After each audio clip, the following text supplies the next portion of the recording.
What's going on today, guys? It's Sean back here with Cracked Housing Fab, and today we're going to do another Tacoma mod. We're going to put on some rad frickin' wheel spacers. So stay tuned for that and check out this new intro that we made.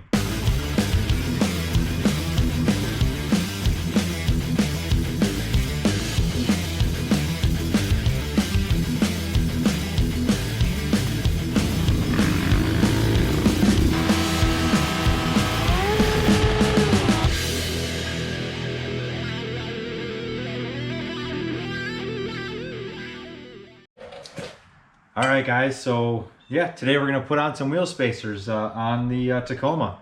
So I have like the best wife in the world, and she got me car parts, or rather truck parts, for my birthday.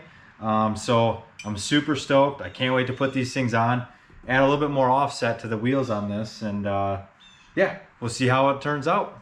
Alright, first off I want to start out by showing what it looks like right now, what the offset looks like. So that's what it looks like right now without the wheel spacers on it. And obviously I think it'd be cool to add a little bit more of an aggressive stance to it with the wheel spacers on there.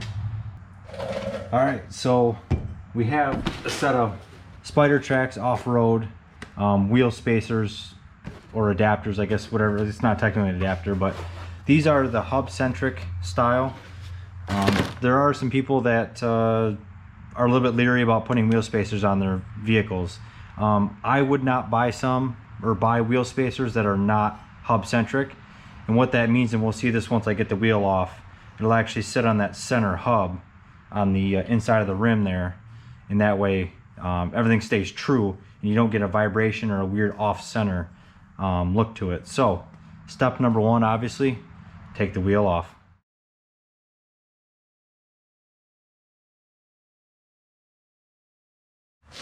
All right, got the wheel off. And guys, I understand this is a fairly straightforward installation, but if there's somebody out there that's looking and kind of seeing what they're going to be getting into with a set of spacers, this will kind of let you know. Like I said, this is the Spidertrax brand, the name brand wheel spacer. Very, very high quality, very nicely machined, anodized. Like I said, I wouldn't necessarily trust. I know there's some cheaper options out there. With something like this, you want to make sure that this is going to be very secure and very, very strong. Obviously you have an additional point in between your actual mounting point of your wheel and then to the actual spot where the wheel's going to be mounted, so you're increasing a little bit more of the, obviously the offset, but a chance for something to happen. You have more connections, more mounting points. But this is a very nice piece. They did a great job with machining and design, and I don't know that I would trust some of the ones on eBay or anything like that. They might be a little bit less quality, and I definitely would not recommend the ones that just slip over the 1/4 inch or 3/8 or 1/2 inch thick adapters that just space the rim out and you just put your tire back on, because then you don't have nearly as many threads grabbing onto the lug nuts, which could be dangerous. Those ones scare me. I would definitely not use anything like that. So anyways, yeah, so that hub centric that I was talking about, this piece right here, just a little bit closer, goes right on this inner hub, so that way when you slide this on, it's solid. There's no movement. Obviously this way you'll have a little bit, but up and down there's nothing. It's a very nice fit. Obviously the lug nuts and studs can't stick out past the spacer, but the nice thing is, in the Spidertrax box, they do give you some red thread locker. So they give you that, which obviously we're going to put on there on the factory studs. And then they also obviously are going to give you new lug nuts that are going to go in here that are not as tall as the factory lug nut. So this will stay inside of the adapter, and this is what's going to go on and obviously hold the rim back once I put the rim back on.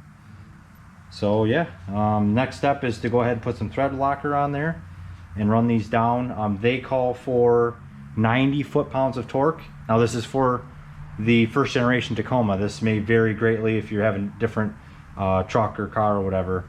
But they're calling the spec out for these lug nuts to the factory wheel studs to 90 foot-pounds of torque. So that's the next step.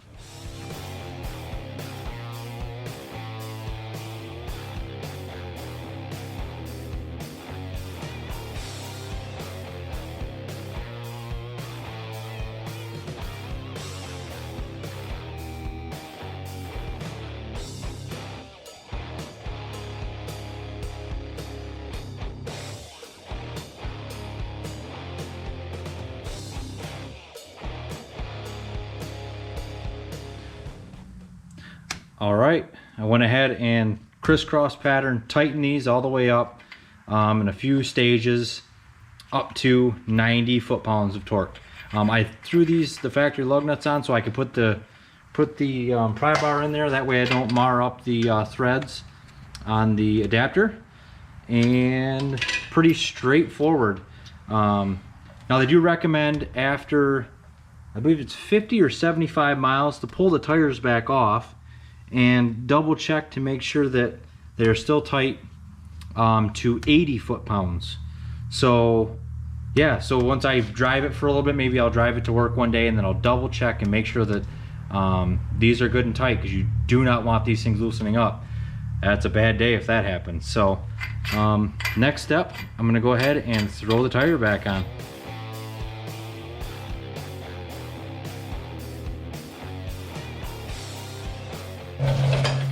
All right, I went ahead and put the tire and wheel back on. I've got the lug nuts torqued, and it looks pretty cool. It's actually kind of neat. You can see the spacer down inside the wheel, and obviously through the rim. One thing that's a little bit concerning, and I'm hoping, because I'm doing a four-wheel drive conversion on this truck. It is a 2004 Tacoma prerunner.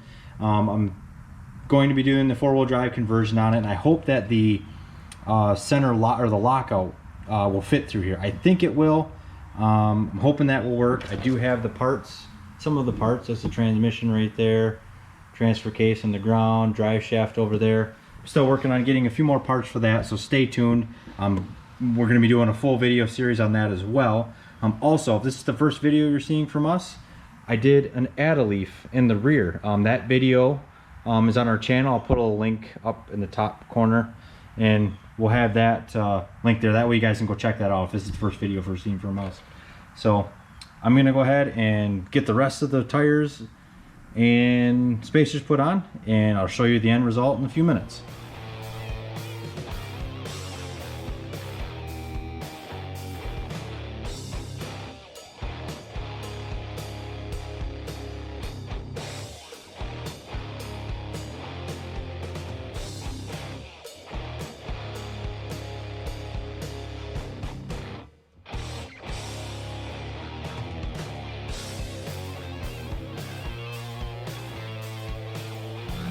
All right, guys, I have this the driver's side done, so I'll kind of show you. Now these are the 1.25 inch spacers, so they're not super huge. I just wanted to give it just a little bit of extra offset.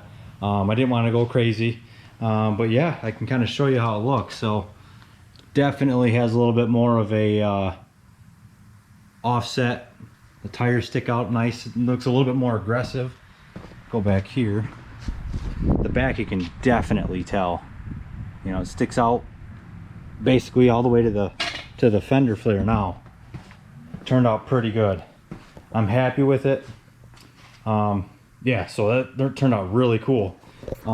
Really quick, guys, before I let you guys go, a couple of quick things. We have the four-wheel drive conversion coming up on this, the first gen Tacoma. And this is the first video you're watching from us. Go and check out our channel if you're into some cool builds, into fabrication. We have some cool things already on there. We have some really cool things coming up, and yeah, so we're just trying to help, or trying to grow our channel. So if you guys could give us a hand, share the word, spread the word for us. I'm having a ton of fun doing this, and you're gonna keep seeing more Tacoma mods and stuff like that. And obviously with the conversion coming up, that's gonna be pretty cool. So yeah, pretty cool. I'm excited. I'm not gonna bore you guys with the other side, but yeah. Thanks a lot for watching Cracked Housing Fab, and we'll see you in the next one.